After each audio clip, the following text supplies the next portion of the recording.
মেশিনের জন্ম দিতে পারি যে মেশিন নিজেই ডিসিশন মেক করতে পারে। আমি যখন জয়েন করি 2014, দ্যাট ওয়াজ এ টাইম যেখানে Google already kind of superior in the field. Very good context. আমাদের আসলে অনেক টপিক হয়ে গেল এই ইন্ট্রোডাকশন থেকে কথা বলার জন্য। বাংলা পৃথিবীর মনে হয় ষষ্ঠ সপ্তম এরকম মানে মোস্ট ফ্রিকুয়েন্টলি স্পোকেন ল্যাঙ্গুয়েজ, তো আমরা কেন এটা করব না? সেখান থেকে আমাদের বাংলা এলএলএম ট্রেন করার আমাদের কাইন্ড অফ পরিকল্পনা। তো ইন্টারেস্টিং ব্যাপার হচ্ছে হিউম্যান ব্রেন কখনো গুণ করে না, এবং that is the one of the main reason যে হিউম্যান ব্রেন এত এফিশিয়েন্ট। টু বি অনেস্ট, অনেকে আর্গু করে যে এআই হচ্ছে ইভেন নিউক্লিয়ার বম্বের থেকেও মানে ধ্বংসাত্মক ক্ষমতা হয়তো আছে। জেনারেল ইন্টেলিজেন্সের মানদণ্ড ধরি, আমরা ওটাকে মিমিক করছি মোস্ট অফ দ্য কেসেস, কিন্তু সেটা আমরা খুব ডিফারেন্ট ভাবে করছি এবং খুবই ইনএফিশিয়েন্ট, আমি বলবো একটা ব্রুট ফোর্স ওয়েতে করছি।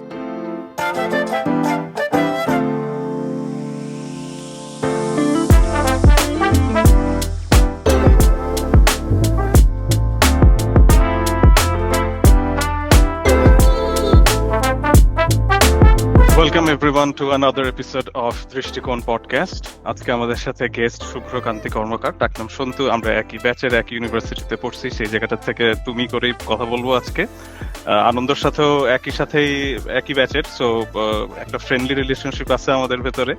যদিও আমার সন্তুর সাথে আজকেই প্রথম দেখা, বাট আনন্দ সন্তুকে অনেক বছর ধরে চেনে, সেই জায়গা থেকে আমি আজকে আনন্দকে রিকোয়েস্ট করবো সন্তুকে ইন্ট্রোডিউস করার জন্য। তারপরে হয়তো আমরা আরো ডিটেলে যাব। তো আনন্দ, প্লিজ গো অ্যাহেড, আমরা গেস্টকে আজকে ইন্ট্রোডিউস করাই। থ্যাঙ্কস কাজী। তো অনেকদিন পর সন্তুকে আমরা নিয়ে আসতে পারলাম পডকাস্টে। অ্যাকচুয়ালি কথাবার্তা বেশ কয়েক মাস ধরেই চলছিল, এবং আমরা এটাই আমাদের প্রথম পদক্ষেপ যে আমাদের পডকাস্টে শুধু একাডেমিক অথবা সায়েন্টিস্ট এবং ইঞ্জিনিয়ার যারা আছে তাদেরকেও নিয়ে এসে তাদের মোটিভেশন এবং তাদের গবেষণা এবং রিসার্চ নিয়ে একটু কথা বলা, এবং আমাদের কন্টেন্ট গুলোকে একটু ডাইভার্সিফাই করা যায় কিনা। তো সন্তু হচ্ছে আমার সেই অনেক আগের কালের ফ্রেন্ড। তো আমরা দুজনে একই সাথে, আমরা তিনজনই একই ব্যাচ অ্যাকচুয়ালি, বাট সন্তু আর আমি স্পেসিফিক্যালি কম্পিউটার সায়েন্স ডিপার্টমেন্টে ঢুকেছিলাম বুয়েটে। তো পরে আমি বাইরে চলে যাই, তারপর সন্তু সেখানেই থাকে, এবং আলটিমেটলি ইন্টারেস্টিংলি আমরা আবার সবাই তিনজনই এখন ইউএসএ তে পিএইচডি করে এখন আমরা আমাদের কর্মজীবন শুরু করেছি। তো সন্তু, তুমি তোমার মানে জার্নিটা বলবা সংক্ষেপে, অথবা তুমি কোথায় আছো এবং কি করছো এখন? First of all thank you for inviting me. আমার নাম শুভ্রকান্তি কর্মকার সন্তু। পুরো নামটা বেশ বড়, একটু কমপ্লিকেটেড, কিন্তু ডাক নামটা সহজ, সন্তু। আমি 2006-এর ইন্টারমিডিয়েট, তারপর 2007-এ আমরা বুয়েটে ক্লাস শুরু করি। আমাদের গ্রাজুয়েশন করতে ওই সময় ভালোই সেশন জ্যাম ছিল, 2012-তে আমরা গ্রাজুয়েট করি। Then I joined as a lecturer, ওখানে আমি 2 বছর সার্ভ করি, এবং ওই সময় আমি ওখানে মাস্টার্সও কমপ্লিট করি, যেটা নর্মালি টিচারদের কেসে হয়, ওরা বুয়েটে থাকা অবস্থায় ওখানে মাস্টার্স করে। Then I came to US, ইলিনয়তে। আমার পিএইচডি হচ্ছে university of Illinois at Urbana Champaign, UIUC নামে পরিচিত। সেখানে 2014 থেকে 2018 এই সময়টাতে আমার মেইনলি পিএইচডি আমি কমপ্লিট করি, এবং আমার রিসার্চের focus at that time was মানে ছিল হচ্ছে ডেটা সায়েন্স, এবং মোস্ট আরো মোর স্পেসিফিক্যালি বললে এটাকে বলে ইনফরমেশন রিট্রিভাল, এবং কমিউনিটিটাকে বলতো ডেটা মাইনিং বা ডেটা সায়েন্স কমিউনিটি। সো এই কথাটা এই জন্য বলছি কারণ আমি recently more natural language processing which is known as NLP সেখানে মুভ করি, এবং কেন মুভ করি সেটাও আমি বলবো ultimately. But long story short হচ্ছে, আমি 2018-তে যখন গ্রাজুয়েট করি, I was looking for a job, I wanted to be in academia, এবং একাডেমিয়াতে আমি পোস্টডক অপশনও দেখি, আমার ফ্যাকাল্টি পজিশনও দেখি, এবং লাকিলি আনলাকিলি যেভাবে হোক আমি দুটো পজিশনেই আসলে ল্যান্ড করি। তো তখন সিদ্ধান্ত হয় যে আমি একাডেমিক পজিশন, যেটা ফ্যাকাল্টি পজিশন, সেটা আমার শুরু হতে আরো 8 মাস বাকি ছিল। তো আমি ডিসাইড করি যে একাডেমিক পজিশন, ফ্যাকাল্টি পজিশনটাকে আর একটু ডিলে করে, যেটা অবার্ন ইউনিভার্সিটিতে, আমি একটু একটা শর্ট পোস্ট ডকের জন্য এমআইটিতে 1 বছর স্পেন্ড করি। So that was a valuable experience, এবং তারপর 2020-এ আমি অবার্নে জয়েন করি এবং 24 পর্যন্ত ওখানে সার্ভ করি, এবং 2024 থেকে এই পর্যন্ত 1 বছর একটু বেশি সময় আমি university of Central Florida which is UCF, এখানে assistant professor of computer science হিসেবে আছি, এবং আমি ইনস্টিটিউট অফ আর্টিফিশিয়াল ইন্টেলিজেন্স, যেটা নতুন এখানে এস্টাবলিশ হয়েছে, সেটার আসলে মেম্বার এবং সেটার মানে ফাউন্ডিং মেম্বার আর কি। Great, I think this is a very good context. আমাদের আসলে অনেক টপিক হয়ে গেল এই ইন্ট্রোডাকশন থেকে কথা বলার জন্য। তো আমি ফার্স্ট একটু একটু ক্রোনোলজিক্যালি যাই। তোমার ব্যাকগ্রাউন্ডটা তো ডেফিনেটলি খুবই অর্নামেন্টাল। তো সেই জায়গা থেকে আমি বলবো যে বাংলা এলএলএম নিয়ে তুমি আসলে কাজ কিভাবে শুরু করলা, এবং আমি জানি এভাবেই আনন্দের সাথে তোমার রিসেন্টলি হয়তোবা এই প্রজেক্টটাতে যুক্ত হওয়া হলো। তো বাংলা এলএলএম নিয়ে কেন কাজ করলা? বিকজ এটা কি এরকম যে ল্যাঙ্গুয়েজ স্পেসিফিক এলএলএম এর আলাদা কোনো অ্যাডভান্টেজ আছে? তুমি এনএলপির কথা বললা, এনএলপি থেকে এলএলএম এও একটা ট্রানজিশন, এটা আরেকটু লার্জ ল্যাঙ্গুয়েজ মডেল যেটা আমরা বলতেছি। So how did that start? Large language model নিয়ে তুমি কিভাবে কাজ শুরু করলা? So আচ্ছা, it এখানে all started. Go ahead. করার আগে আমরা অনেক ওয়ার্ড হয়তো থ্রো করতেছি। তো লার্জ ল্যাঙ্গুয়েজ মডেল অনেকে হয়তো এটা অবভিয়াস না, আমাদের কাছে হয়তো অবভিয়াস হতে পারে। তো আমরা এটাকে এলএলএম বলি। সবাই হয়তো অ্যাটলিস্ট যেটার সাথে মানুষ অভ্যস্ত যে চ্যাট জিপিটি, তাই না? মানে জিজ্ঞেস করলে উত্তর দেয় আর কি। যে মানে আগে মানুষ গুগল সার্চ করতো, এখন যে কোনো কোয়েশ্চেন জিজ্ঞেস করলে তার সঠিক উত্তর পাওয়া যায়। তো আলটিমেটলি আমরা ভাষা দিয়ে আমাদের মত প্রকাশ করি, ভাষা দিয়ে কমিউনিকেট করি। তো লার্জ ল্যাঙ্গুয়েজ মডেল হচ্ছে যখন ল্যাঙ্গুয়েজের একটা বিশাল কর্পাস বলি আমরা, ল্যাঙ্গুয়েজের একটা বিশাল অংশ নিয়ে যখন আমরা একটা ইন্টেলিজেন্ট মানে বুদ্ধিমত্তা আছে এরকম একটা মডেল আমরা তৈরি করি, যাকে জিজ্ঞেস করলে পরে উত্তর দিতে পারে, সেটাই আছে সংক্ষেপে হচ্ছে লার্জ ল্যাঙ্গুয়েজ মডেল। তো ওই কনটেক্সটটা দিতে যাচ্ছিলাম সন্তু। হ্যাঁ হ্যাঁ, গ্রেট। সন্তু, তোমার কাছে শিওর। তো এটা শুরু হয়েছে আসলে মানে যেটা মানে কিভাবে আমরা এই বাংলা এলএলএম এ আসলাম, তো সেটার অ্যান্সার হচ্ছে এটা সূচনা পিএইচডি থেকে আর কি। তো যখন আমি পিএইচডি করি, আমি যেটা বলছিলাম যে আমার টপিকটা ছিল ইনফরমেশন রিট্রিভাল, যেটা মোর একাডেমিক টার্ম, কিন্তু সেটার বাংলা বা বাংলা ঠিক না, মানে সহজ ইংলিশ যেটা সেটাকে বলে সার্চ ইঞ্জিন, মানে আমরা গুগল বলতে যা বুঝি, রাইট? তো মানে গুগল, এখন প্রশ্নটা হচ্ছে যে গুগল তো অনেকদিন ধরে ছিল, 1998 সালের দিকে এস্টাবলিশ, তারপরে 2010 পর থেকে গুগল অনেক রিয়েলি পাওয়ারফুল হয়ে গেছে। তো আমি যখন জয়েন করি 2014, দ্যাট ওয়াজ এ টাইম যেখানে Google already kind of superior in the field, but still academic পিপলরা চেষ্টা করছিল যে তাদের unique application from information retrieval site কি করা যায়। পাশাপাশি ইয়াহু এমন একটা সিচুয়েশনে ছিল যে মানে দে গেভ আপ, এবং তারা বললো যে আচ্ছা মানে গুগল হ্যাজ ওয়ান। মাইক্রোসফটও এমন একটা পজিশনে ছিল যে being search is not working well এবং লেটস গিভ আপ, এবং এরকম একটা পর্যায়ে। এবং ইনফরমেশন রিট্রিভাল কমিউনিটিটাও খুবই মানে লিমিটেড হয়ে যাচ্ছিল, ইন দ্য সেন্স যে সবাই ভাবছিল যে মানে গুগল হ্যাজ সলভড ইট, এরকম একটা ব্যাপার। কিন্তু ইনফরমেশন রিট্রিভালে কিছু ফান্ডামেন্টাল টপিক যেগুলো আমরা ব্যবহার করতাম, তার ভিতরে একটা ছিল হচ্ছে ল্যাঙ্গুয়েজ মডেল। কেন করতাম? কারণ হচ্ছে আমরা যদি সার্চ ইঞ্জিনটার কথা চিন্তা করি, এখানে বেসিক্যালি আমরা কি করি, গুগলে গিয়ে একটা কোয়েরি টাইপ করি, একটা কিছু লিখি, এবং সেটার রেসপেক্টে কিছু ডকুমেন্ট আসে। তো আমরা যদি একদম প্রথম গুগলে, এখন তো ভিডিও আসে, অডিও আসে, সব আসে, বাট আমরা যদি একদম ফান্ডামেন্টাল ডকুমেন্ট লেভেলে চিন্তা করি, অল ইজ ল্যাঙ্গুয়েজ। আমরা যখন কোয়েরি লিখছি, দ্যাট ইজ এ ল্যাঙ্গুয়েজ, ছোট একটা সেন্টেন্স বা কিছু কিওয়ার্ড।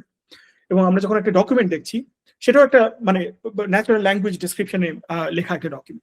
তো ইনফরমেশন রিট্রিভাল সার্চ ইঞ্জিনটা বেসিক্যালি কাজ করে হচ্ছে আমার কোয়েরি রেসপেক্টে সবচেয়ে সিমিলার বা এর সাথে রিলেটেড রেলিভেন্ট ডকুমেন্টগুলোকে খুঁজে বের করা। এবং সেটার ওয়ান অফ দ্য টেকনিক ছিল, অনেকগুলো টেকনিক আছে, keyword based search, probabilistic model, language model is one of them. এবং ল্যাঙ্গুয়েজ মডেল ওখানে বেশ ভালোভাবেই ব্যবহার হতো। কিন্তু ল্যাঙ্গুয়েজ মডেলটা তখন অত পাওয়ারফুল ছিল না, তখন 2014 থেকে 16 কথা বলছি। কিন্তু আমার পিএইচডির মানে শেষ দিকে আমি রিয়েলাইজ করি যে information retrieval language model use করে। ল্যাঙ্গুয়েজ মডেল জিনিসটা মোর কোর আন্ডারস্ট্যান্ডিং অফ ল্যাঙ্গুয়েজ এবং মোর ফান্ডামেন্টাল মেশিন লার্নিং করার সুযোগ আছে ওখানে। আমার মেশিন লার্নিং এ আমার বেশ ইন্টারেস্ট ছিল, এবং ইনফরমেশন রিট্রিভাল ফিল্ডটা যেটার উপর বেস মানে একটা বড় অংশ যেটার উপর বেস করে আছে, সেটাতে আমার ইন্টারেস্ট আছে। So I want to go more deeper in that, এবং I want to do more deeper language model. তো সেখান থেকে আমার ইন্টারেস্ট যে পিএইচডি শেষ পর্যায়ে যখন আমার থিসিস র্যাপ আপ করতে হবে, তখন তো নতুন কাজ শুরু করার সময় নেই, বা পোস্ট ডকে যখন আমার 1 বছর, তখন আমার মনে হলো যে এখন তো এনাফ সময় না। তো আমি ডিসাইড করলাম যে 2020-এ যখন আমি ফ্যাকাল্টি হিসেবে ক্যারিয়ার শুরু করি, যে তখন আমি শুরু করবো ল্যাঙ্গুয়েজ মডেলিং নিয়ে কাজ, যেটা মানে ব্রডার সেন্সে এনএলপির আন্ডারে পড়ে, ন্যাচারাল ল্যাঙ্গুয়েজ প্রসেসিং। তো প্রথম বছরটা আমি আসলে কাইন্ড অফ লার্ন করতেই আমার চলে যায়। সেকেন্ড ইয়ার কাইন্ড অফ আমি আমার স্টুডেন্টদেরকে নিয়ে তাদেরকে লার্ন করাই। সো থার্ড ইয়ারে গিয়ে কাইন্ড অফ আমরা আসলে পাবলিশ করা শুরু করি, রিসার্চের অ্যাকচুয়াল আউটকাম গুলো আসা শুরু করে। তো এবং সেই সময় এটা কত সালের সেকেন্ড ইয়ারের ঘটনা শেষ দিকে। বলতেছো? এটা কত সালের ঘটনা বলতেছো? আমি বলছি 2020-এ আমি জয়েন করি, যখন আমি নিজে 2020-টা আমি নিজেই আচ্ছা, এনএলপি মানে শিখি যে তখনও কিভাবে ল্যাঙ্গুয়েজ অফিসিয়ালি মডেল চ্যাট কাজ করে। জিপিটি লঞ্চ হয় নাই, তখনও চ্যাট হয়নি জিপিটি অফিসিয়ালি লঞ্চ হয় নাই। হ্যাঁ, হয়নি হয়নি 2021-এ আমি আমার স্টুডেন্টদেরকে ল্যাঙ্গুয়েজ মডেল কিভাবে কাজ করে, কিভাবে মানে এটা দিয়ে বিভিন্ন অ্যাপ্লিকেশন বানানো যায় সেগুলো শেখাচ্ছি। 2022-এ এসে আমরা কিছু সাকসেস পাই in terms of publication and all, এবং আমরা রিসার্চ প্রোগ্রেস করছি, এবং at the same time chat GPT came like 2022-এর ডিসেম্বরের দিকে, right, November right. December. So তখন it was a like big kind of setback in the sense, মানে আমরা অনেকগুলো প্রবলেমে কাজ করছিলাম, যেখানে অনেকগুলো প্রোগ্রেস আমরা ভাবছিলাম করেছি, কিন্তু দেখা যাচ্ছে চ্যাট জিপিটি রাতারাতি সেখানে এত ভালো পারফর্ম করছে যে আমরা কাইন্ড অফ অস্তিত্বের সংকটে পড়ে গেলাম, যে আসলে আমাদের কি আর দরকার আছে, না চ্যাট জিপিটি সব করে ফেলবে। বাট হ্যাঁ, লেটার মানে ইউ অলওয়েজ লার্ন যে মানে there is more to do always, right, মানে সেটা রিয়েলাইজ করতে একটু সময় লাগে। বাট মানে বাংলাতে কেন এলাম সেটার পয়েন্টটা হচ্ছে যে প্রথম যখন এই ল্যাঙ্গুয়েজ মডেলিং গুলো হতো সবই হচ্ছে রিসোর্স বেসড এবং মানে অ্যাপ্লিকেশন বেসড, এবং একটা বড় কমিউনিটি সবাই ইউজ করে হচ্ছে ইংলিশ বেসড সিস্টেম, রাইট, যার কারণে মোস্ট অফ দ্য সিস্টেম যেগুলো বিল্ড করা হচ্ছিল সবই হচ্ছে ইংলিশ বেসড। তারপরে আস্তে আস্তে যেগুলো যেখানে মোর ভাষাভাষী ল্যাঙ্গুয়েজ এর মানুষ আছে, for example Spanish, French, German, Chinese, এই ধরনের সিস্টেমে আস্তে আস্তে মানুষ সেম জিনিস, কারণ স্ট্যাটিস্টিক্যাল মডেল যে কোনো ল্যাঙ্গুয়েজে কাজ করার কথা এবং করেও।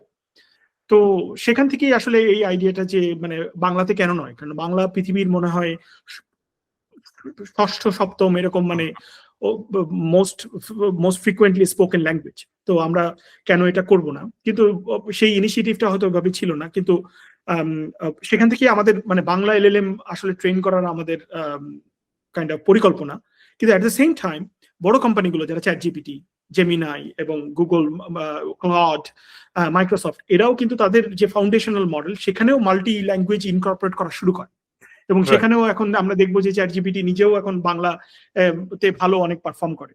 বাট আমাদের অরিজিনাল মোটিভেশনটা ওখান থেকেই, যে প্রথম যখন শুরু হয়েছিল তখন এটা বাংলাতে এত ভালো ছিল না, তাহলে কিভাবে আমরা বাংলাতে এই সেম টেকনোলজিটাকে ইমপ্রুভ করব, সেটাই মোটিভেশন। আনন্দ কি কিছু অ্যাড করতে চাও এখানে? তোমার যদি হ্যাঁ, আসলে মানে এখানে অনেক অনেক ইতিহাস আছে, অনেক টেকনোলজিক্যাল প্রগ্রেস আছে, সবগুলোতে হয়তো টাচ করা পসিবল না। কিছু হয়তো সংক্ষেপে বলতে পারি, যেরকম সন্তু অলরেডি বলল যে সত্যি কথা বলতে কম্পিউটারের যখন থেকে জন্ম হয়েছে তখন থেকে যদি আমরা এখন পর্যন্ত দেখি, তাহলে আসলে কি হচ্ছে, প্রত্যেকটা সিস্টেমই আরো বেশি ইন্টেলিজেন্ট হচ্ছে আর কি। যেটাকে বলতে পারি যে প্রথমে আমাদের টাইপরাইটার ছিল, তারপরে কম্পিউটার আসলো, তারপরে স্মার্টফোন আসলো, তারপরে সন্তু যেরকম বললো যে গুগল সার্চ করছি। তো গুগল সার্চটা আসলে কি, যে মানে আমাদের নলেজের ভান্ডার আছে। গুগল সার্চের আগে কি ছিল, লাইব্রেরি ছিল। আমরা কিছু জানতে চাইলে আমরা লাইব্রেরিতে গিয়ে লাইব্রেরিয়ানকে জিজ্ঞেস করতাম, অথবা একটা বই থেকে শিখতাম। তো ইনফরমেশন রিট্রিভার শব্দটা যে সন্তু বলছে, বেসিক্যালি ওটা মানে হচ্ছে যে আসলে যে জিনিসটা তোমার জানা দরকার, ধরো যে পেটে ব্যথা হয়েছে, কি ওষুধ খেতে হবে, অথবা তার জন্য তুমি ডাক্তারের কাছে যাচ্ছ, অথবা ধরো যে কবে ধরো যে আইনস্টাইনের জন্ম হয়েছে, এই সিম্পল কোয়েশ্চেন গুলা মানুষ কিন্তু গুগলকে জিজ্ঞেস করে। তো ওইখান থেকেই গুগল সার্চটা, তাই না, যে আমরা সার্চ করছি গুগলে কোনো কিছু জানার জন্য। তারপরে সন্তু যে জিনিসটাতে পয়েন্ট আউট করলো যে natural language processing. Natural language মানে কি, যে ভাষা দিয়ে আমরা ন্যাচারালি স্বাভাবিকভাবে আমরা বাকবিতণ্ডা করছি অথবা কথাবার্তা বলছি। তো ওইখানে একটা পয়েন্ট যেটা শুনতে বলেছে, ওইটাকে হয়তো আমি একটু আরেকটু হয়তো বিশেষায়িত করতে পারি, যেটা হচ্ছে যে চ্যাট জিপিটি আসার আগ পর্যন্ত যেটা ছিল সেটা হচ্ছে যে প্রত্যেকটা মডেলগুলোই ছিল স্পেশাল মডেল, স্পেশালাইজড মডেল, যেটাকে বলে আর্টিফিশিয়াল স্পেশালাইজড মডেল। মানে মডেল আমরা বানাতাম যেটা ওই একটা স্পেসিফিক কাজের জন্য বেটার। তার মানে ডোমেইনটার বা স্কোপটা লিমিটেড খুবই, রাইট। Domain specific. হয়তো একটা মডেল আছে যে চেস খেলতে খুব ভালো পারে, আরেকটা মডেল আছে যে হয়তো ওয়েদার ফোরকাস্টিং ভালো পারে, আর একটা মডেল আছে যেটা হয়তো সামারাইজেশন খুব ভালো পারে। আবার গুগল ট্রান্সলেশন একটা বড় এক্সাম্পল, যে অন্য কোনো ভাষার একটা বই যেটাকে আমরা, অথবা একটা বাক্য, সেটাকে আমরা গুগল দিয়ে ট্রান্সলেট করছি। তো সায়েন্টিস্টরা সবসময়, যারা ল্যাঙ্গুয়েজ মডেল নিয়ে যারা কাজ করে, তারা সবসময় চিন্তা করেছে যে আসলে এরকম কি পসিবল যে আমরা জেনারেল মডেল বানাতে পারি কিনা। আর্টিফিশিয়ালি স্পেশালাইজ মডেল থেকে আর্টিফিশিয়ালি জেনারেল মডেল, যে জায়গা থেকে এই শব্দটার উৎপত্তি হয় এজিআই, অনেকে হয়তো শুনতে পারে এই শব্দটা এজিআই, আর্টিফিশিয়াল জেনারেল ইন্টেলিজেন্স। তার মানে আমাদের একটা শিফট চলে আসছে চ্যাট জিপিটির সময় থেকে, যে স্পেশালাইজ মডেল থেকে আমরা জেনারেলাইজ মডেলে চলে আসছি। কাইন্ড অফ এখন অল পারপাস, মানে Exactly. All purpose model. এবং সেটার মধ্যে আবার প্রবলেম আছে, কারণ ওই যে বলে না যে মানুষ সবকিছু জানে সে আসলে কোনো কিছু গভীরে জানে না।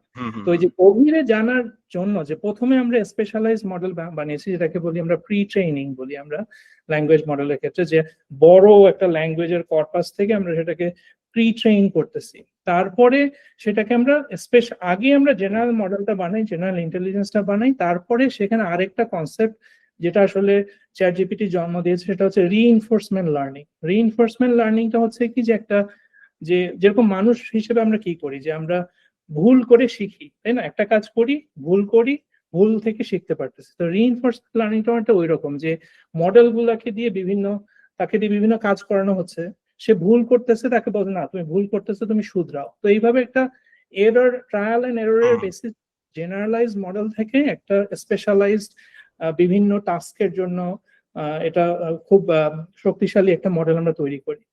তো আমি এই জায়গাটাতে একটু চিপ ইন করি আনন্দ। আমি সন্তুর কাছে এই জায়গাটা নিয়ে একটু জানতে চাই। আনন্দ যেটা বললো যে এখন তো ধরো চ্যাট জিপিটি বা এই বড় বড় কোম্পানিগুলোর যে মডেলগুলো, তারা অনেক হোল কেমন জানি এনকম্পাসিং সবকিছুই তারা কভার করতে পারে। তুমি যেটা বললো যে এখন ওরা ডিফারেন্ট ল্যাঙ্গুয়েজে পারতেছে। তো এই জায়গাটা থেকে তোমরা যারা একাডেমিক জায়গা থেকে কাজ করতেছো বা একটা ল্যাঙ্গুয়েজ স্পেসিফিক কোন একটা মডেল নিয়ে কাজ করতেছো, এরা আসলে এই কম্পিটিশনে কিভাবে টিকে থাকবে বা এই জায়গাটাতে তোমাদের রোলটা আসলে কি থাকে? What is the synergy? এবং হোয়াটস ইউর থট যে এই জেন এআই বা চ্যাট জিপিটি বা আরো যে জিপিটি গুলো আছে সেগুলোর ক্ষেত্রে আসলে এই বড় বড় কোম্পানিগুলোর হাতে কি আলটিমেটলি জিনিসটা হয়ে যাচ্ছে, এবং এখানে ফাইন টিউনটা কিভাবে হচ্ছে, কোন জিনিসটা, যেমন এখানে কিছু কন্ট্রোভার্সি হয়েছে যে চ্যাট জিপিটি আমাকে কোন কোন কাজে আসলে ডিরেকশন দিতে পারে। যেরকম আমি রিসেন্টলি একটা কেস দেখলাম যেখানে একটা মানুষ আসলে he or she committed suicide because ChatGPT কে প্রম্পট করার পরে সে তাকে অ্যাডভাইস করছে what's the best way to do it, which is very unfortunate, but how do you control those things? এবং তুমি এখানে এই ল্যাঙ্গুয়েজের রোলটাকে কিভাবে দেখো, যে এরা যদি সবকিছু এভাবে করতে পারে, এই তোমাদের মতো যারা কাজ করছে তারা এই যে এই কম্পিটিশনটাতে কিভাবে সার্ভাইভ করতেছে? আমি দুইজনকেই ইন জেনারেল কোয়েশ্চেনটা করলাম যেহেতু দুইজনেই কাজ করতেছো, but Santu, if you start on this. হ্যাঁ, thanks for the question. So এটা বেসিক্যালি সেই অস্তিত্বের সংকটের মানে টার্মটার সাথে কানেক্টেড এই প্রশ্নটা, রাইট? যে যখন ওরা সব করে ফেললো তাহলে আমি কি করব, এবং আমি কি আসলে ইন্ডাস্ট্রির সাথে আমি কি কমপ্লিমেন্ট করব, আমি কি কম্পিট করব না কি করব, right? That's the question we have asked for the last several years, এবং এখনো আস্ক করছি। The way I look at it is depending on what your goal is. আমরা যদি দেখি যে এখানে ফান্ডামেন্টাল যে সায়েন্সটা ল্যাঙ্গুয়েজ মডেলের, এটা আসলে কবের? এটা আসলে 80s এর। pretty much. So that used to be there, right? তাহলে কোম্পানিগুলো আসলে কি আবিষ্কার করছে, বা ওপেন এআই, গুগল এটা কি করে ফেলছে, বা ওপেন এআই শুরু করছে যে এই পুশটা, রাইট? মানে ওরা আসলে কি করছে যেটা আসলে মেড মানে দিস ইম্প্যাক্ট, রাইট? ওরা আসলে যেটা করছে সেটাকে মানে একাডেমিক্যালি আমরা বলি স্কেলিং। এবং স্কেলিংটা মানে হচ্ছে সবকিছুকে আমি একটা বড় পরিসরে এটাকে আমি নিয়ে যাব। বড় পরিসরটা কি? আমি প্রচুর ডেটা আমার কাছে আছে, আমার কাছে প্রচুর কম্পিউট আছে, এবং আমার কাছে প্রচুর হাই কোয়ালিটি অ্যানোটেশন আছে। অ্যানোটেশন মানে হচ্ছে যে আমি ডেটাটাকে বলবো যে এটা ভালো ডেটা না খারাপ ডেটা, এটা লাল রঙের ডেটা না এটা কালো রঙের ডেটা, এই যে আমি একটা লেবেল দিয়ে দিচ্ছি। এবং সেইটা করার জন্য আসলে আলটিমেটলি মানে আমরা কিন্তু হিউম্যানের উপর অরিজিনালি রিলাই করতাম, বা এই চ্যাট জিপিটি মডেলগুলো যখন অরিজিনালি মানে প্রথম যখন ট্রেন করা হয়েছে, ইমপ্রুভ করা হয়েছে, হিউম্যানের ফিডব্যাক নিয়ে করা হয়েছে। So reinforcement learning with human feedback, RLHF বলে। সো সেটা আবার এক্সপেন্সিভ অনেক, রাইট? মানে তোমার একটা হিউম্যানকে বসে যদি হাই কোয়ালিটি অ্যানোটেশন তোমার নিতে হয়, ডেটা কিউরেশন, ক্লিনিং, এই পার্টগুলো, তাহলে স্কেলিং হচ্ছে তিনটা জায়গায়। একটা হচ্ছে কম্পিউটেশন পাওয়ারে, যেটা আসলে ওভার দ্য টাইম 30 বছরে, ওই যে আমি বললাম 80-তে আবিষ্কার হয়েছে, তাহলে আমার 2020 পর্যন্ত আসতে 4 বছর 40 বছর প্রায়, রাইট? সো মানে 35 বছর এরকম। তাহলে এই 35 বছরে কি চেঞ্জ হলো? এই 35 বছরে চেঞ্জ হয়েছে হচ্ছে আমার ডেটা বেড়ে গেছে, আমার ইন্টারনেট আসছে বলে ডেটা বাড়ছে। 2 নম্বর হচ্ছে আমার কম্পিউটার রিসোর্স বেড়েছে, রাইট? আর থার্ড কি? থার্ড হচ্ছে কোম্পানিগুলো, মানে দে দে লাইক ইউএস এর যে স্টার্টআপ কালচার এবং যে business economy and everything that supports like innovation, so সবকিছুর একটা ব্লেন্ড হয়ে স্কেলিংটা পসিবল হয়েছে এই 3টা direction, and that's all that happened. তো ফান্ডামেন্টালি সাইন্টিফিক দিক থেকে নট মাচ হ্যাপেন্ড। তাহলে একাডেমিক্যালি কি আসলে আমি, মানে তারা কি আমার সাথে কম্পিট করছে? Not necessary. তারা আসলে ইম্প্যাক্ট ডেলিভার করছে, যেটা কিন্তু আসলে অলরেডি একটু যে সায়েন্সটা ইন্টারাপ্ট আবিষ্কার করি হয়ে গেছে। তোমাকে, এই জায়গাটাতে ইন্টারাপ্ট করি। তুমি মোস্টলি যে জায়গাটাতে ফোকাস করতেছো যে কম্পিউটেশনাল এক্সটেন্সিভ জিনিসটাকে আপস্কেলিং করে এখন ডেটা সেন্টার্স আছে, so on, you can utilise the cloud, you can submit the job and so on, তাই না?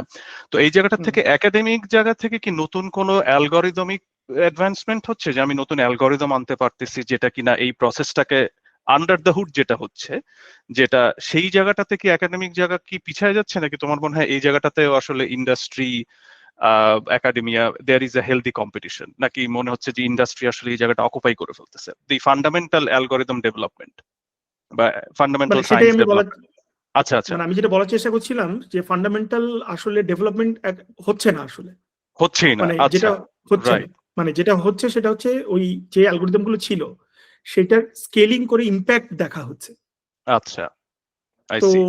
সেই জন্য আমি মনে করি না যে যে এখানে আসলে কম্পিট করার কিছু আছে, বিকজ মানে এখানে একাডেমিয়ার রোলই এটা না। যদিও একাডেমিয়াও কাইন্ড অফ এখন মানে সবকিছু মোর বিজনেস মার্কেট, মানে ক্যাপিটালিজমের প্রভাব সব জায়গায়। তো মানে এই কম্পিটিটিভ মাইন্ডসেটটা চলে আসছে যে আসলে একাডেমিয়াতে এখন আমি কি করবো।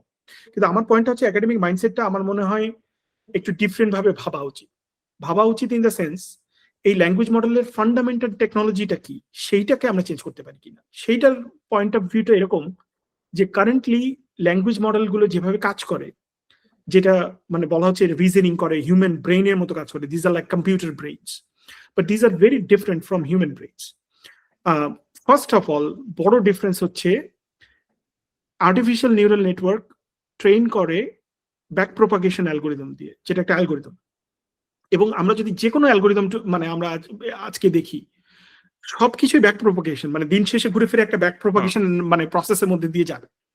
তো সেই প্রসেসটা আসলে কি? সেটা আসলে কিছু ডট প্রোডাক্ট, যেটাকে বলে হচ্ছে ভেক্টর, কিছু অ্যারিথমেটিক আছে, তারপরে কিছু এক্সপোনেনশিয়াল ট্রান্সফরমেশন আছে, মানে গুণ। বেসিক্যালি আমরা যদি বাংলায় একদম বলি যে গুণ, অনেকগুলো অপারেশন এবং যোগ এইগুলো আছে। তো ইন্টারেস্টিং ব্যাপার হচ্ছে হিউম্যান ব্রেন কখনো গুণ করে না।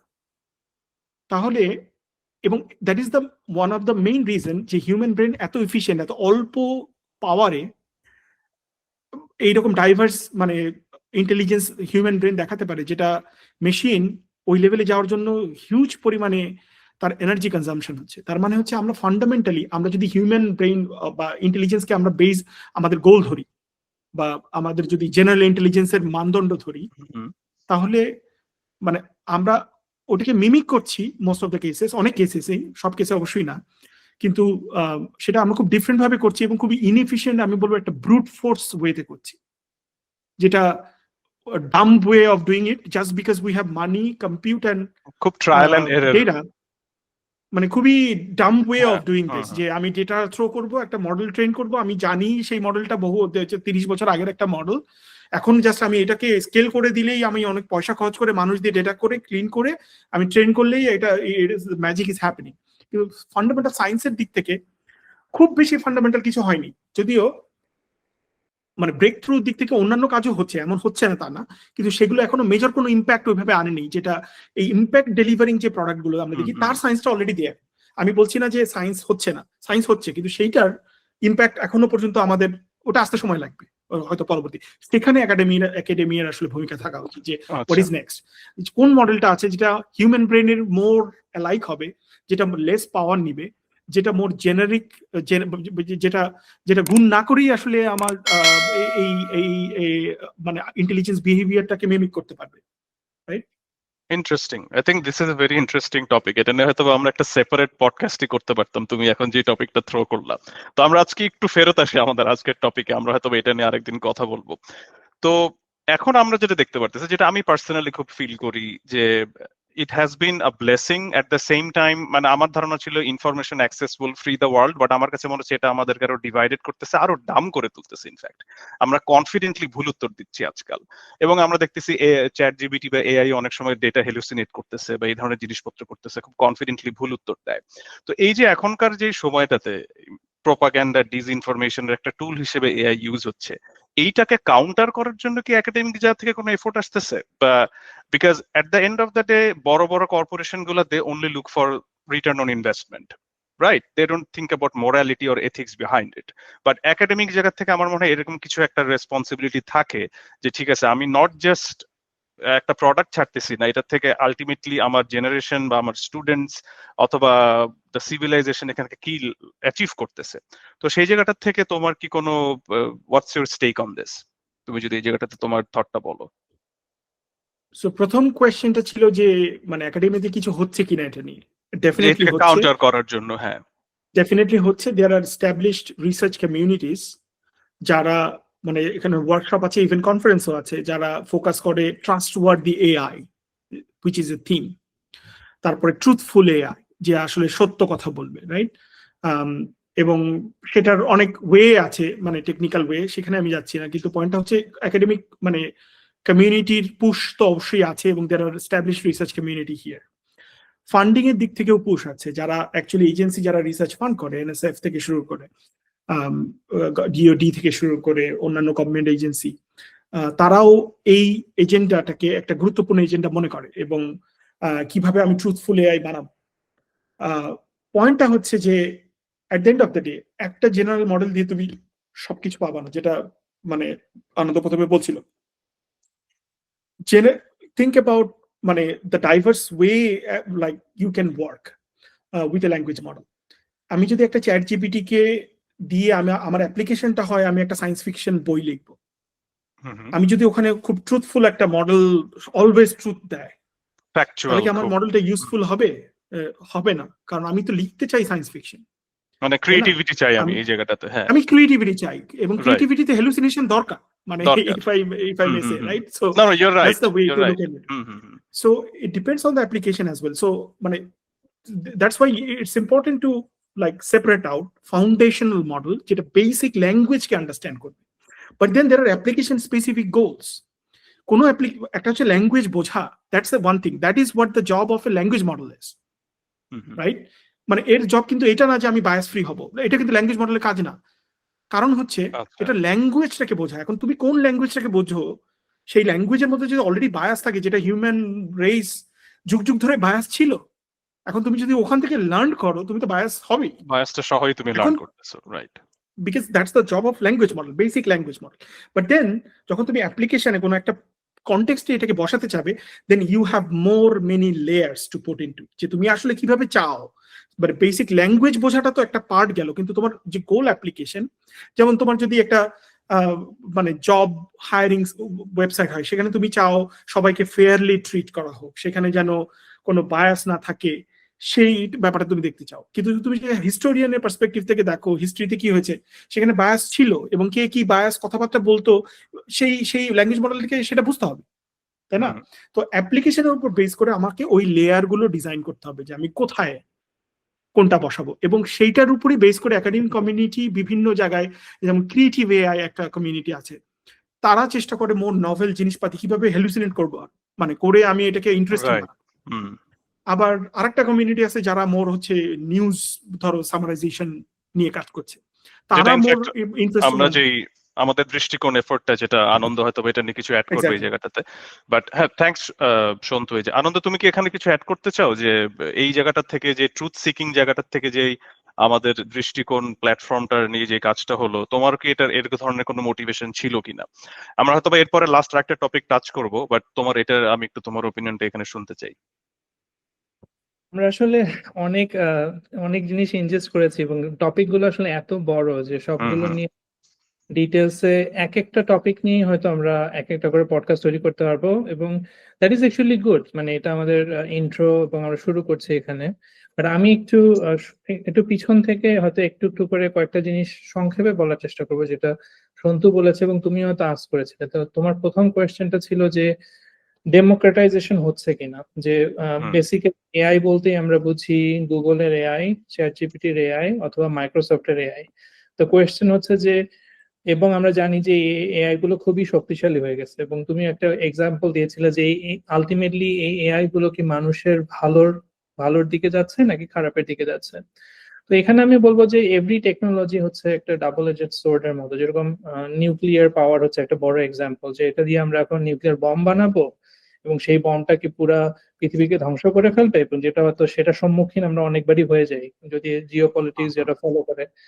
তো এআইটা, টু বি অনেস্ট, অনেকে আর্গু করে যে এআই হচ্ছে ইভেন নিউক্লিয়ার বম্বের থেকেও এর মানে ধ্বংসাত্মক ক্ষমতা হয়তো আছে, কারণ এটা in fact it can penetrate in our daily life in some way.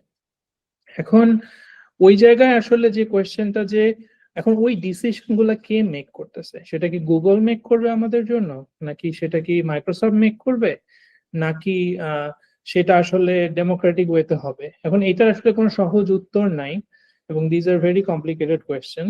এখানে যেটা আমাদের জেনারেল আইডিয়া, যে যদি টেকনোলজি গুলো ডেমোক্রেটাইজড হয়, যেখানে আসলে আমি বলবো যে চাইনিজ অথবা অন্য অনেক কমিউনিটি, যারা ওপেন সোর্স কমিউনিটি আছে, তাদের একটা বিশাল কন্ট্রিবিউশন আছে এখানে, যে তারা চেষ্টা করছে যে বেসিক্যালি এআই যেন ডেমোক্রেটাইজড হয়। এখানে হয়তো একটা উদাহরণ হয়তো দেওয়া যেতে পারে, যেরকম কম্পিউটারের ক্ষেত্রেই, যেরকম আমরা জানি যে মানুষ ল্যাপটপ উইন্ডোজ ইউজ করে, মানুষ ম্যাক ইউজ করে, আবার লিনাক্স ইউজ করে। কিন্তু লিনাক্স কিন্তু ছিল একটা ওপেন সোর্স প্রজেক্ট, এবং যেটার কারণে লিনাক্স বলতে পারো যে পুরো পৃথিবীর সব বড় বড় সার্ভার এবং ম্যাক্সিমাম কম্পিউটিং লিনাক্স দিয়ে হয়, যদিও পার্সোনাল লেভেলে ইটস ডিফারেন্ট। তো ওই জায়গায় ওই উত্তরটা দিতে যাচ্ছিলাম, যে ডেমোক্রেটাইজেশনের প্রসেসটা, মানে ওই যে ক্যাপিটালিজমের কথা এসেছে, যে কোম্পানিগুলো অলওয়েজ চেষ্টা করবে তাদের হাতে ক্ষমতা কুক্ষিগত করতে, কিন্তু ওইখানেই সরকার এবং গভর্নমেন্ট চলে আসে, যে এথিক্যাল ব্যাপারগুলো, যেটা তুমি কাজী তুমি পয়েন্ট আউট করেছো, যে এথিক্যাল বিষয়গুলো কিভাবে চেক আউট করা হচ্ছে। তো এখানে আরেকটা যেটা আমি টাচ করব, যে এই কম্পিউটার সায়েন্স অথবা লার্জ ল্যাঙ্গুয়েজ মডেল, এখানে আসলে একাডেমিয়া আর ইন্ডাস্ট্রির একটা সিনার্জিটা বেশ ভালোই। ঠিক আছে, যে এটা আসলে খুব ব্লার্ড একটা জায়গা। অন্য ফিল্ডে হয়তো এরকম না, কিন্তু অ্যাটলিস্ট কম্পিউটার সায়েন্স অথবা এনএলপি, লার্জ ল্যাঙ্গুয়েজ মডেলে একাডেমিয়া এবং বড় বড় কোম্পানিগুলো একসাথে কাজ করে। তার মানে আমি যেটা বোঝাতে চাচ্ছি, যে ইভেন যে খারাপ জিনিসগুলো ঘটেছে, ঠিক আছে, যে অথবা সামথিং ব্যাড থিংস ঘটেছে, সেই জিনিসগুলো কোনো না কোনো কমিউনিটি, যেরকম সন্তু বললো যে স্পেসিফিক বিভিন্ন কমিউনিটি আছে, কোনো না কোনো কমিউনিটি সেই জিনিসগুলোকে ক্যাচ করে এবং রিপোর্ট করে। সেটা একাডেমিয়াতেও হয়, আবার সেগুলো নিয়ে পেপার পাবলিকেশনও হয়, আবার অনেকে চেষ্টা করে জেল ব্রেক করার চেষ্টা করে, যে এই যে তুমি যেটা বললা যে কোনো মডেল কি মানুষের খারাপ কিছু করছে কিনা, সেই জেল ব্রেকিং এর জন্য কিন্তু অনেক রিসার্চ হয়, যে আসলে এই মডেলগুলো কতখানি খারাপ হতে পারে। তো এখানে আরেকটা বড় একটা গ্রুপ, যেটা সন্তু বলেছে, তার পাশাপাশি এটাকে বলে এআই সেফটি রিসার্চ, যেটাকে বলে যে এআই গুলো আমরা বানাচ্ছি এগুলো কতখানি সেফ। ঠিক আছে, তো আমি এখানে অনেক কিছু নিয়ে আলোচনার বিষয় আছে, আমি আর গভীরে যাচ্ছি না ওখানে। আরেকটা যেটা টপিক হয়তো নিয়ে আসা যেতে পারে, যেটা হয়তো আমরা অলরেডি টাচ করেছি, সন্তু বলেছে যে তুমি জিজ্ঞেস করেছো যে আলটিমেটলি এআই এর ভবিষ্যৎটা কি হবে, যে ওই যে একটা বড় আমি প্রবলেম। একটু এখানে একটা কোশ্চেন অ্যাড করে দিই একসাথে, তাহলে সন্তুর থেকে আমরা শুনতে পারবো, তোমরা দুইজন মিলে এই জায়গাটা উত্তরটা দিতে পারবো হয়তোবা। আমি রিসেন্টলি কিছু ভিডিওস এন্ড পডকাস্ট, যারা রিনাউন্ড ফিজিসিস্ট এরকম মানুষদের কথাই বলতেছি, নট নেসেসারিলি তারা পপ সায়েন্স বা ফিকশন রাইটার এরকম না, তারা অনেকে এই ধরনের একটা থিওরি আনতেছে, যে থিওরি বলবো না, আমি বলবো যে এক ধরনের ভিশন, যে একটা আর্গুমেন্ট প্রায় প্রেজেন্ট করা হয় যে it's going to be us versus them, যে human versus AI is going to overpower. তো the modern interpretation is that it's not never going to be us versus them, because there won't be any us or them. We're just going to become one evolved species together, because AI আসলে আমার cognitive ability কে enhance করতেছে। So আমি যেমন AI এর উপর dependent, AI ও আমার উপর dependent. So it's just a wild thought, but I am just throwing it on you guys যে তোমরা এই ব্যাপারটাতে কি চিন্তা করো, এবং হয়তো আমরা এই টপিকটা নিয়ে দুইজনকে শুনে আজকে র্যাপ আপ করবো। সো আমরা আনন্দ যেহেতু অলরেডি বলতেছিল, আনন্দ তুমি যদি ব্রিফলি একটু তোমার থটসটা বলো, আমরা তারপরে সন্তুকে দিয়ে হয়তো শেষ করবো আজকের এটা। যে এটা কানেক্টেড হচ্ছে সন্তু, এবং অলরেডি আমরা টাচ করেছি ওই যে ও যেটা বলে অস্তিত্বের সংকট বললো, একটা তো আছে অস্তিত্বের সংকট, যে আমরা কি নিয়ে রিসার্চ করব, কোন দিকে যাবো। আরেকটা হলো যে আমরা মানব জাতি হিসেবে আমাদের অস্তিত্বের সংকট আছে কিনা, ওইখানে ওই এআই সেফটি রিসার্চ গুলো চলে আসে। এখন কোয়েশ্চেন হচ্ছে যে আসলে ভয়টা কিসের? ভয়টা হচ্ছে যে আচ্ছা এআই গুলোর মধ্যে কি অলমোস্ট, এখানে আসলে ভয়টা হচ্ছে যে আমরা কি এরকম সিস্টেমের অথবা এরকম মেশিনের জন্ম দিতে পারি যে মেশিন নিজেই ডিসিশন মেক করতে পারে, নিজেই ডিসিশন মেক করে এরকম একটা লজিকে পৌঁছাইলো যে আসলে সব মানুষকে মেরে ফেললেই সব প্রবলেম সলভ। যেরকম ধরো যে আমরা অলরেডি দেখছি সেলফ ড্রাইভিং কার, একটা খুবই কমন ফিলোসফিক্যালি আছে, যাচ্ছে সেলফ ড্রাইভিং কার যাচ্ছে, তো ধরা গেলে একদিকে হচ্ছে যে ধরো যে বারাক ওবামার মতো একজন অথবা আইনস্টাইনের মতো একটা মানুষ বাম সাইডে, আর ডান সাইডে 5টা মানুষ, এখন কোনো না কোনো ভাবে অ্যাক্সিডেন্ট হবে। তো এখন সেই সেলফ ড্রাইভিং কারটা কোন দিকে মুভ করবে, বারাক ওবামাকে মেরে নাকি 5টা মানুষকে মেরে ফেলবে? এখন যদি তুমি মোরালি চিন্তা করো, আচ্ছা মানে 5টা মানুষকে মারা মনে হয় খারাপ, একটা মানুষকে মারার থেকে, তো এগুলোর আসলে কোনো ডিরেক্ট আনসার নাই, কিছু কিছু খুবই ডিফিকাল্ট কোয়েশ্চেন আছে ফিলোসফিক্যালি। তো anyway the question ultimately বয়েলস down to যে আসলে কে এই ডিসিশন গুলো মেক করতেছে। আলটিমেটলি এগুলো সবই হচ্ছে টেকনোলজি। আর তুমি যে পয়েন্টটা তুললা যে আসলে ভবিষ্যৎটা আসলে কি রকম হবে যদি ওইরকম টেকনোলজি আমরা করতেই পারি, যেরকম ধরো যে এটা কিন্তু শুধু এআই না, এখানে বায়োটেকনোলজি আছে, আমরা কি ক্লোনিং করবো কিনা সেটা আছে, আবার রোবোটিক্স কোন দিকে যাচ্ছে সেটাও আছে, যে আমরা কি মানে আরো 10 বছর পরে ঘরে ঘরে এরকম ইন্টেলিজেন্ট রোবট দেখতে পারবো কিনা। অবশ্যই অনেকে সেরকম ভাবেও কাজ করছে। তো we actually don't know, but ওই যে আবারও যে কোয়েশ্চেনটা আসলাম যে একাডেমিয়াতে এই টাইপের জিনিসগুলো নিয়ে অনেকে রিসার্চ করছে যে আসলে এবং এথিক্যাল পয়েন্ট অফ ভিউ থেকে, আবার ধরো যে existential risk point of view থেকে। সন্তু, তুমি কি এখানে কিছু অ্যাড করবে আমি যে বললাম? হ্যাঁ, জাস্ট একটা কমেন্ট, সেটা হচ্ছে যে আমরা যদি এখানে টাইম ফ্যাক্টরটা খুব ইম্পর্টেন্ট। আমার যেটা পয়েন্ট, যে আমি যদি ইনফাইনাইট টাইম চিন্তা করি এবং আমি যদি মনে করি হিউম্যান ইন্টেলিজেন্স হচ্ছে আমার স্ট্যান্ডার্ড, যেটার কাছে আমার বা তাকে মানে সারপাস করে চলে যাবে এআই, তাহলে হিউম্যানের যে ইনস্টিংক্ট গুলো সেগুলো অটোমেটিক্যালি এর মধ্যে চলে যাবে বাই দিস ডেফিনেশন। তার মানে সার্ভাইভাল ইনস্টিংক্ট গুলো থাকবে এবং কম্পিটিটরকে এলিমিনেট করার এই যে ব্যাপারগুলো। এখন কোয়েশ্চেন হচ্ছে যে মানে ওয়েন, মানে আমাদের কি এখনই এটা নিয়ে প্যানিক করার দরকার আছে কিনা? I think that is wire the debate is. In the long run, মানে আমি যদি যুগ যুগ ধরে চিন্তা করি যে এক সময় গিয়ে এরকম হতেই পারে, যদি আমি আনবাউন্ডেড ক্ষমতা এআই কে দেওয়া শুরু করি এবং ইমপ্রুভ করতে থাকি, একটা পর্যায়ে গিয়ে এই সংকট হয়তো আসবে। কিন্তু আমরা রাইট নাও এখন কি মানে দ্য কোয়েশ্চেন ইজ মানে কতটুকু প্যানিক করে আমি এখন মানে আমি কি টোটালি স্টপ করে দিব, মানে আমি কি কিছু করবো না, নাকি আমি স্টিল ফুল পেসে যা ছিলাম করতে থাকবো, নাকি আমি কিছুটা মডারেশন করবো?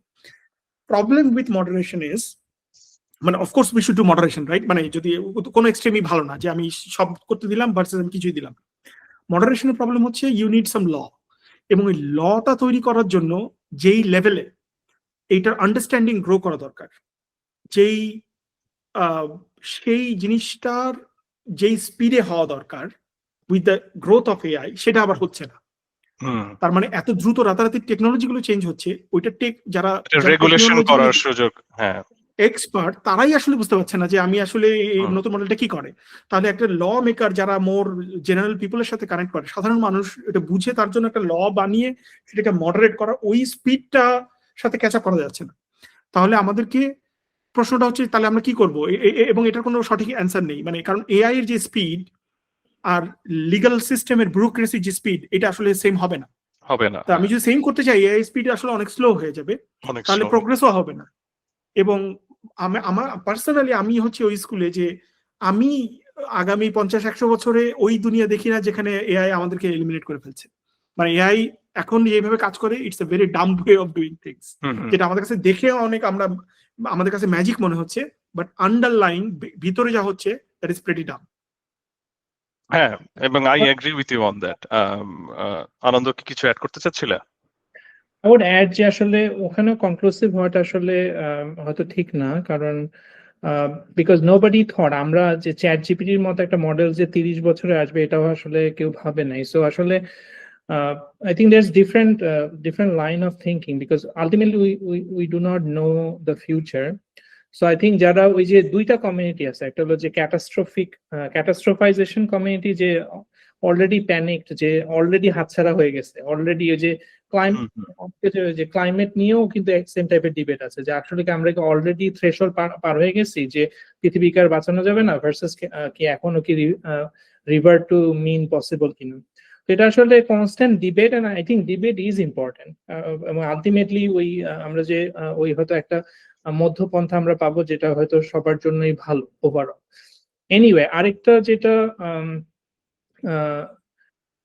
যে পয়েন্টটা আসলে আমরা হয়তো দর্শকদের জন্য যেটা আসলে ওই সন্তু এখানে একটা জিনিস বারবার নিয়ে আসছে, সেটা হয়তো জানি না যে যারা আসলে রিসার্চ কমিউনিটিতে খুব গভীরে না গেলে হয়তো এটা বোঝা পসিবল না, বাট এটা আবার যারা নতুন, যারা রিসার্চার, যারা পিএইচডি করতে আসতেছে তাদের জন্য খুব ভালো পয়েন্ট। সন্তু যেটা বলতে যাচ্ছে যে আসলে এআই গুলা দেখে সবার মনে হচ্ছে যে আসলে এআই অনেক স্মার্ট, কিন্তু আসলে এআই আসলে কত স্মার্ট, আসলে এটা জাস্ট আমরা যা করি সেটাকেই মিমিক করতেছে এবং সেটাও ভালোভাবে করতে পারতেছে না। মানে আমরা মানুষ, আমাদের মানুষের ব্রেইন যেভাবে কাজ করে আর এই এআই এর ব্রেইন যেভাবে কাজ করে, এই মডেল গুলা, এটার মধ্যে একটা ফান্ডামেন্টাল ডিফারেন্স আছে।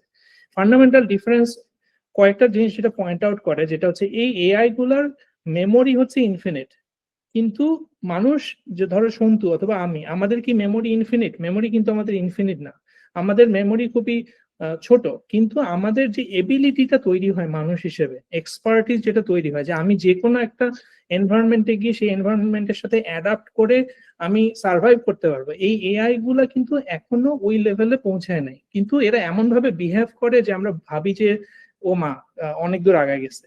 কিন্তু সন্তু কিন্তু ওই জায়গাটা বলছে এটার পজিটিভ নেগেটিভ দুইটাই আছে, যে তার মানে এখনো রিসার্চের অনেক জায়গা বাকি আছে। এটা কিন্তু আসলে পজিটিভ দিক from the point of view যারা ভবিষ্যতের ল্যাঙ্গুয়েজ মডেল নিয়ে রিসার্চ করতেছে। এবং রিসেন্টলি ইলিয়াস সাচকেভার একটা আছে, ইলিয়াস সাচকেভা হচ্ছে অনেক ফেমাস একজন রিসার্চার। উনি সংক্ষেপে যেটা বলেছে যে 2015 থেকে 2020 ছিল ওই স্কেলিং, যেটা বললো সন্তু যে স্কেলিং এর সময় ছিল ওইটা। আবার সরি, আমি ভুল বললাম, 2015 থেকে 2017-18 পর্যন্ত ছিল রিসার্চ, যে কিভাবে চ্যাট জিপিটির মতো সিস্টেম বানানো যাবে। তো যখন আমরা ফিগার আউট করছি যে স্কেলিং করলেই হবে, তো 2018 থেকে 2024 হচ্ছে সবাই স্কেল করার চেষ্টা করছে। কিন্তু এখন আমরা বুঝতে পেরেছি যে স্কেলিং করে আসলে এআই কে মানুষের মতো বানানো যাবে না, আমরা যেভাবে চিন্তা করি সেভাবে বানানো যাবে না। So we are getting back to the research, there's a going back to research which is actually good for academia and also other also যারা নিউকামার আছে। তো এখানে আসলে as I say এখানে অনেক টপিক আছে, যে কন্টিনিউয়াল লার্নিং একটা টপিক আছে, সেটা হয়তো সন্তু বুঝবে, যারা নতুন রিসার্চার তারা বুঝবে।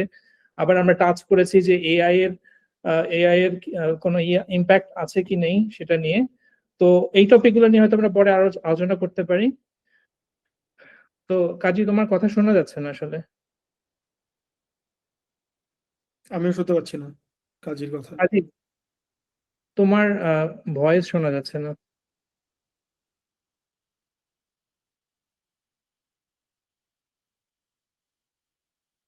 ওকে, শোনা যাচ্ছে? এবার সরি, আমার এবার অডিও, এটা আমরা বাদ দিয়ে দিব মাঝখানের জায়গাটা। এনিওয়ে, সরি, আমার চার্জ চলে গেছে। আচ্ছা, যেটা হ্যাঁ, বলতে তুমি একটু শেষ করে নাও, তারপর আমি সন্তুকে কানেক্ট করে দিচ্ছি। সো অনেক টপিক নিয়ে আমরা আলোচনা করেছি, হয়তো এত ব্রড জিনিস নিয়ে আমরা একদিনে হয়তো আলোচনা করা যাবে না, বাট আমরা হয়তো আবার সন্তুকে নিয়ে আসবো এবং হয়তো এই বিষয়গুলো দর্শক যারা আছে তারা হয়তো পয়েন্ট আউট করতে পারে যে কোন বিষয় নিয়ে তারা আরো শুনতে চায়। তো ওগুলো নিয়ে হয়তো আমরা আরো এক্সপ্যান্ড করবো। তো আমি একটু আনন্দ, তোমার এখান থেকে সন্তুকে আমি হয়তো বা লাস্ট একটা কোয়েশ্চেন করে আমরা র্যাপ আপ করে ফেলি। সো কন্টিনিউয়েশন, আনন্দর কথা থেকে কন্টিনিউয়েশন নিয়ে সন্তুর কাছে কোয়েশ্চেনটা থাকবে যে ও যেটা বললো যে একাডেমিক জায়গায় আরো অনেক কিছু করার হয়তো বা সুযোগ তৈরি হতে পারে। তোমার টিমের রিসার্চটা নিয়ে তুমি একটু যদি বলো যে তোমার ফ্যাকাল্টি হিসেবে তুমি এখন কোন ধরনের কাজ করতেছো, তোমার গ্রুপটা কি নিয়ে কাজ করতেছে, তোমার যারা ফিউচার স্টুডেন্ট হতে চায় তাদের আসলে কোন কোন স্কিলস এর দিকে খেয়াল রাখা উচিত, বা যারা আগ্রহী তারা তোমার সাথে কিভাবে রিচ আউট করবে, এই ব্যাপারে তুমি যদি লাস্টে এটা বলো, এবং এনিথিং এলস তোমার কনক্লুডিং রিমার্কস হিসেবে। Thank you. এটা একটা সুযোগ একটু অ্যাডভার্টাইজমেন্ট করার যে আমাদের ল্যাবে কি হচ্ছে। তো প্রথম শিওর। যেটা ওই ডিসকাশনারি পার্ট, যে একাডেমিতে বসে আমরা কি করতে পারি যেটা এই কোম্পানিগুলো কারেন্টলি করছে না। তো ফার্স্ট অফ অল আমার মনে হয় যে scaling effort should not be done in academia, because that is something, মানে এটা ইন্ডাস্ট্রির জন্য। তো আমরা ফার্স্ট অফ অল স্কেলিং এর কিছু করি না, এটা হচ্ছে আমাদের ল্যাবের প্রথম মটো। এরপর কথা হচ্ছে যে তাহলে আমি মিনিংফুল কি করতে পারি, এবং আমি কি স্কেলিং করবো না, তাহলে কি যারা স্কেল করছে তাদেরকে ইগনোর করব, সেটাও পাচ্ছি না, কারণ তাদের ইম্প্যাক্ট এত বেশি। তাহলে আমি কি করবো, রাইট? তো আমাদের ল্যাবের অ্যাপ্রোচটা হচ্ছে, যেহেতু মানে এই আমরা যদি চিন্তা করি যে এই ল্যাঙ্গুয়েজ মডেলের যে ইভ্যালুয়েশন, এটা একটা বড় পার্ট। যে কোনো সায়েন্সে how do you evaluate your theory, right? মানে how do you test your hypothesis is very important. এবং আমরা যদি চিন্তা করি যে কিভাবে এই ল্যাঙ্গুয়েজ মডেলগুলোর ইভ্যালুয়েশন এখন হচ্ছে, ইটস প্রিটি আনসাইন্টিফিক, আমি যদি এভাবে বলি। কারণ হচ্ছে, মানে আমি যদি একজনকে জিজ্ঞেস করি, বলো চ্যাটজিপিটি ভালো না জেমিনাই ভালো, সে আমাকে তার একটা পার্সোনাল এক্সপিরিয়েন্স বলবে, আসলে এটা ভালো কারণ আমি এরকম একটা দিছিলাম, ও আমাকে এটা বলছিল, কিন্তু এ আমাকে এটা বলছে। সো এটা খুবই পারসেপশন, ওই যে একটা পলিটিক্যাল পারসেপশনের মতো ব্যাপারটা হয়ে যায়, যে এটাকে আমার ভালো লেগেছে, এটাকে খারাপ লেগেছে। এবারে 10 জন লোকের ভিতরে যদি 7 জন বলে আমার এটা ভালো লেগেছে, তাহলে ওটাই ভালো। তুমি কি বলতে চাচ্ছ কোনো কোয়ান্টিটেটিভ মেট্রিক নাই এগুলো মেজার করার, এরকম কি বলতে চাচ্ছ তুমি? মানে কোয়ান্টিটেটিভও যেগুলো আছে, হয়তো কিছু আছে, বাট সেটাও আপ টু দ্য মার্ক না। হ্যাঁ, মানে সেটাও যথেষ্ট ভেগ টার্মস, এবং মানে মোস্টলি এটা পারসেপশন বেসড, মানে মেজর, যে আমি ইউজ করেছি, আমার এটা ভালো লেগেছে, রাইট? তাহলে একটা লার্জ স্কেলে যদি আমি আসলে সাইন্টিফিক্যালি ইভ্যালুয়েট করতে চাই ল্যাঙ্গুয়েজ মডেলকে, এবং সেই academy is the right place. কারণ ইভ্যালুয়েট করতে কিন্তু অত খরচ হয় না যতটা ট্রেনিং করতে খরচ হয়, যত রিসোর্স লাগে, যত টাকা লাগে। এবং একাডেমিয়ার কিন্তু তখন যদি আমি ওই কম্পিটিশনেই না থাকি, যে আমি আর একটা মডেল নিজে বানাচ্ছি স্কেলিং করে, তাহলে আমি কিন্তু থার্ড পার্টি হিসেবে কাজ করতে পারি অবজেক্টিভ ইভ্যালুয়েশন করার জন্য, সবাইকে নিউট্রালি। আদারওয়াইজ আমি যদি নিজে মডেল বিল্ড করে, আমি যদি বলে আমি ইভ্যালুয়েট করে দেখেছি এটা ভালো ওটা ভালো, আমি আমার নিজের বেঞ্চমার্ক বানাচ্ছি, নিজেকে বলছি, কাইন্ড অফ নিজেকে নিজে মেডেল দেওয়ার মতো, রাইট? এবং সেটাও তোমার যদি ফলোয়ার অলরেডি থাকে, তারাও তোমার পিছনে বলবে হ্যাঁ হ্যাঁ ভালো ভালো, রাইট? মানে এই যে ব্যাপারটা, একটা হাই কস্ট, সেটাকে সাইন্টিফিক্যালি ইভ্যালুয়েট করা, দ্যাট ইজ আমাদের মানে scientific evaluation of AI models. এটা হচ্ছে আমাদের ল্যাবের প্রথম কাজ। সেকেন্ড হচ্ছে, তুমি যদি মানে সংক্ষেপে বলছি, summarisation is a fundamental NLP task. NLP মানে হচ্ছে ন্যাচারাল ল্যাঙ্গুয়েজ আন্ডারস্ট্যান্ডিং, এবং এটা বহু দিন ধরে 30 বছরের উপরে এটার উপর কাজ হয়। কিন্তু রিসেন্টলি সামারাইজেশনে ল্যাঙ্গুয়েজ মডেল অসাধারণ পারফর্ম করে, নো ডাউট। এবং আমি যদি একটা সুন্দর বড় একটা ডকুমেন্ট দিয়ে বলি এটাকে গুছিয়ে বলো, কি সামারিতে বলো, খুব সুন্দর কাজ করে। But things break down when it comes to emerging evolving event in real time, এবং যখন ইনফরমেশন কমপ্লিট না, distorted information coming from different places, এবং ওই যে মিস ইনফরমেশন ডিসইনফরমেশনের যে পার্ট, এবং তুমি যখন বলছিলে যে একাডেমিতে হয় কিনা, মানে আমি নিজেই কাজ করি এটাতে। কাজটা কি, যখন ইনফরমেশন তোমার কাছে র্যাপিডলি ইভলভিং সিচুয়েশনে দ্রুত এদিক ওদিক থেকে আসছে, এবং তুমি জানো না কে পাঠাচ্ছে সবসময়, তুমি হয়তো কিছু ইনফরমেশন পাচ্ছ ট্রাস্টেড সোর্স থেকে, বাট কিছু ইনফরমেশন আসছে তুমি চেনোই না, তুমি জানো না একে ট্রাস্ট করবো কি করবো না। তো এই সিচুয়েশনে তুমি যদি একটা হোলিস্টিক আন্ডারস্ট্যান্ডিং বানাতে চাও, কারণ it's every second it is changing, or every minute it is changing, তাহলে তুমি চ্যাট জিপিটিকে বলে ও পারবে না, কারণ ওর কাছে এই মডেলটাই নাই যে আমি কিভাবে একটা সোর্সকে ট্রাস্ট করবো, রাইট? তো আমাদের ল্যাবের একটা বড় কাজ হচ্ছে এই র্যাপিড সামারাইজেশন করা, যেটাকে মানে সামারাইজেশনটা খুব ভালো করে, কিন্তু র্যাপিড যখন যোগ হয়ে যায় তখন পারে না। তো এটা হচ্ছে আমাদের ল্যাবের আরেকটা বড় কাজ। এর পাশাপাশি আমাদের স্টুডেন্টরা যখন প্যাশন প্রজেক্ট নিয়ে আসে এবং আমাকে বলে যে তোমার আইডিয়াগুলো ডাম এবং আমার কাছে বেটার আইডিয়া আছে, তো আমি তখন শুনি, এবং যদি আমি কনভিন্স হই তখন আমি করি। তো ওয়ান অফ দ্য প্রজেক্ট এরকম হচ্ছে মিউজিক এআই, রাইট? মানে এআই দিয়ে মিউজিক জেনারেট করা। এবং মোর রিসেন্টলি আমরা যেটা শুরু করেছি সেটা হচ্ছে যে আমি ইম্প্রোভাইজেশন করতে পারি কিনা, কারণ ওই যে ব্যাপারটা এখানে দেখো, যে আবার অ্যাপ্লিকেশনে আমি কিন্তু ফ্যাকচুয়াল থাকতে চাই না যখন আমি মিউজিক জেনারেট করি, কারণ আমি ফ্যাকচুয়াল থাকলে আমি এ আর রহমানের মিউজিকটাই জেনারেট করবো, আমি হয়তো বাংলাদেশ হাবিবের মিউজিকই বারবার জেনারেট করবো, কিন্তু আমার তো দরকার নেই। আমি চাই আমি চাই নতুন একটা মিউজিক তৈরি করতে, যেখানে আমি ইম্প্রোভাইজ করতে চাই, হ্যালুসিনেট করতে চাই। তো এরকম একটা অ্যাপ্লিকেশন বললাম যে আমি যদি ক্রিয়েটিভ এআই, যেরকম মিউজিক এলএলএম নিয়ে আমরা কাজ করি, আমরা চেষ্টা করি এখানে মোর ক্রিয়েটিভিটি ইন্ট্রোডিউস করার জন্য। আরো অনেক কাজ আছে, আমার পার্সোনাল ওয়েবসাইট আছে, সেখানে গেলে পাওয়া যাবে। আমি জানি আমাদের টাইম অলরেডি ওভার হয়ে গেছে, সো আমি এখানে স্টপ করবো। না, থ্যাংক ইউ। আই থিঙ্ক যে টপিক গুলো আজকে আমরা ইনফ্যাক্ট অ্যাটলিস্ট যতগুলো টেকনিক্যাল টার্মস আমরা শুনছি, প্রত্যেকটা টপিকের উপরে হয়তো একটা সেপারেট পডকাস্ট করা যায়। তো থ্যাঙ্কস এগেইন সন্তু আমাদেরকে আজকে জয়েন করার জন্য। আর যারা সন্তুকে ফলো করতে চান, আপনারা শিওর জানেন কিভাবে করতে হয়। প্রফেশনালি কানেক্ট করতে চাইলে সন্তুর সাথে কানেক্ট করবেন। এট দ্য সেম টাইম দর্শক যারা এই টপিকগুলোর ভিতরে কোন টপিকটা সবচেয়ে বেশি পছন্দ হলো আমাদেরকে জানাবেন, আমরা হয়তো বা ফিউচার এটা নিয়ে আরো ফলো আপ ডিটেইল এপিসোড করতে চেষ্টা করব।